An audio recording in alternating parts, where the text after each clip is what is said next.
What was the first record album you ever bought? I think it was Blues Magoo's Psychedelic Lollipop with a song called We Ain't Got Nothing Yet. They also did Tobacco Road on it, which we covered on the Eat 'Em Smile record, oddly enough. The first bass and amp I ever actually owned was a Hagstrom bass. Little 3/4 size, horrible little thing. And then the first bass amp I had was a Gretsch Pro bass with a single 15. My first real bass, for real, was of course the P bass, which I still have, and a Fender Super Bassman, which is a 100-watt Bassman Fender amp head and a 215 JBL cabinet.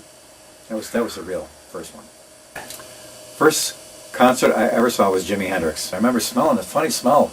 You know what it smelled like? Somebody's burning rope or something. Came in just as Soft Machine was the opening act. And they had a giant screen that went from ceiling to floor with these psychedelic shapes floating on it. We walked into this giant room and it was the most overwhelming thing ever. And then Hendrix came out. Mind-blowing. Jimmy changed my life.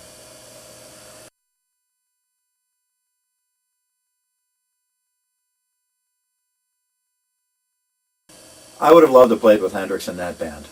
I thought Jimmy put together an incredible ensemble with the original Experience. Mitch Mitchell was a spectacular drummer and not really a rock drummer. He was more jazz influenced. So when he played rock, it was a whole different flavor. And that was an inspiration for a lot of things, that idea of Mitch Mitchell, a jazz guy playing rock. So when I would get influenced by classical music in the day, listening to, some Bach or Beethoven or something, and then that night I'd go out and play at the Barrelhead in Buffalo, New York for a rock show with Tallis. That stuff would be in there, and it would be influenced, and I like the way a real disparate style would influence something completely different from it, and that's what Mitch Mitchell was. So in that band, that ensemble that Jimmy had, I thought it was just brilliant the way he played.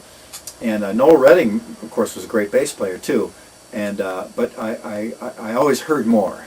I always thought I would like to see Hendrix do more interaction with the bass player. It would be kind of cool, because later on when Cream came out, Jack Bruce and Eric Clapton, they were weaving things together with Ginger Baker. I would have liked to see Hendrix play in a band more like that. He did a little bit with the band at Gypsy, but still the bass player was good though. It worked.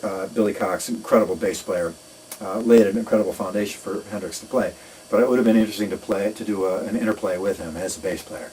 So pull way back sometimes, move in, weave a spot in and out of what he's doing sometimes too. So I think it would have been the Jimi Hendrix Experience if I could have ever.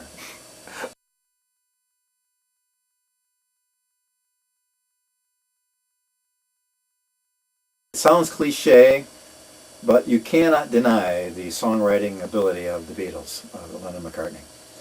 I've been asked a couple times if there's any song that I ever wish I would have written. It's If I Fell by the Beatles.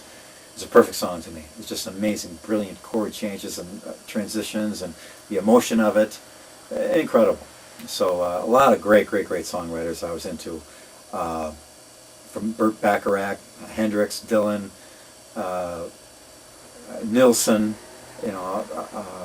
all kinds of stuff. But the Beatles, if you had to pick one, it had to be the Beatles. They really changed the course of history.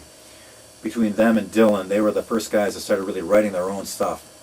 I have their first demo tape as a bootleg, and it's all copy tunes. 30 songs are all copy tunes. There isn't one original.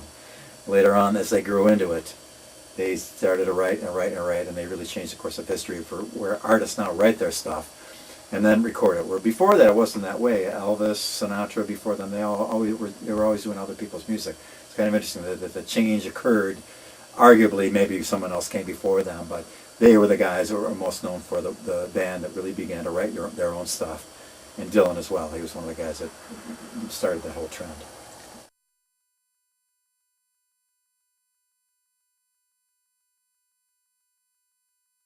To expand, to be a better player, a better person, and to have had maybe another 5, 10, 15 records out between now and then too, just to continue on.